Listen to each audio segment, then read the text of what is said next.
ආයුබෝවන් මෙන්න ප්‍රධාන සිරස්තල බිත්තර මිල යළිත් ඉහළට අද සිට නව මිල ගණන් ක්‍රියාත්මකයි. නොච්චයාගමදී ගල්වලක ගිලීමෙන් පුද්ගලයෙකු අවාසනාවන්ත ලෙස ජීවිතක්ෂයට මාතර වැල්ල මඩම ප්‍රදේශයේදී ලොරි රථයක් සහ ඩිෆෙන්ඩර් රථයක් ගැටී සිදු බිහිසුණු අනතුරකින් අයෙක් මිය යයි. සංචාරක හෝටලයක මුවාවෙන් සිමෙන්ති කර්මාන්ත ශාලාවක් හැදීමට එරෙහිව කටුනායකදී දැවැන්ත විරෝධතාවයක්. සමස්ත ලංකා බිත්තර නිෂ්පාදකයන්ගේ සංගමය විසින් හෙට සිට ක්‍රියාත්මක වන පරිදි බිත්තර මිල ඉහළ දැමීමට තීරණය කර තිබෙනවා. ඒ අනුව නව මිල ගණන් සුදු බිත්තරයක් රුපියල් 41ක් සහ රතු බිත්තරයක් රුපියල් 42ක් දක්වා ඉහළ දමා ඇත.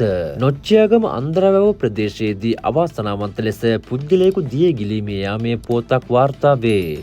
පසුගිය 17 වෙනිදා රාත්‍රී කාලයේ මාළු ඇල්ලීම සඳහා ප්‍රදේශයේ පිහිටි ගල්වලක් වෙත ගිය 62 හැවිරිදි පුද්ගලයෙකු යලි නිවසට නොපැමිණෙන හේතුවෙන් ප්‍රදේශවාසීන් සොයා බැලීමේදී මෙම අනතුර අනාවරණය වී ඇත.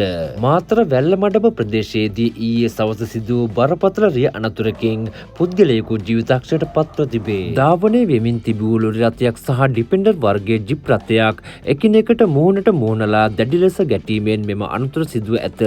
සිද්ධිය සම්බන්ධයෙන් පොලිසිය වැඩිදුර පරීක්ෂණ පවත්වයි. තාරකා පන්තියේ සංචාරක හෝටලයක් ඉදිකරන මුවාවෙන් සිමෙන්ති නිෂ්පාදන සහ ඇසුරුම් කර්මාන්ත ශාලාවක් ඉදිකිරීමට එරෙහිව කටුනායක ප්‍රදේශවාසීන් විරෝධතාවයක නිරත වී ඇත. ඊයේ උදෑසන කටුනායක ගුවන් තොටුපළ 18 කණුව මන්සන්දී අසලදී මෙම දැවැන්ත විරෝධතා ව්‍යාපාරය පවත්වා තිබේ. මේ පිළිබඳව ඔබගේ අදහස් කමෙන්ට් කරගෙන යන්න. බොහොම ස්තුතියි.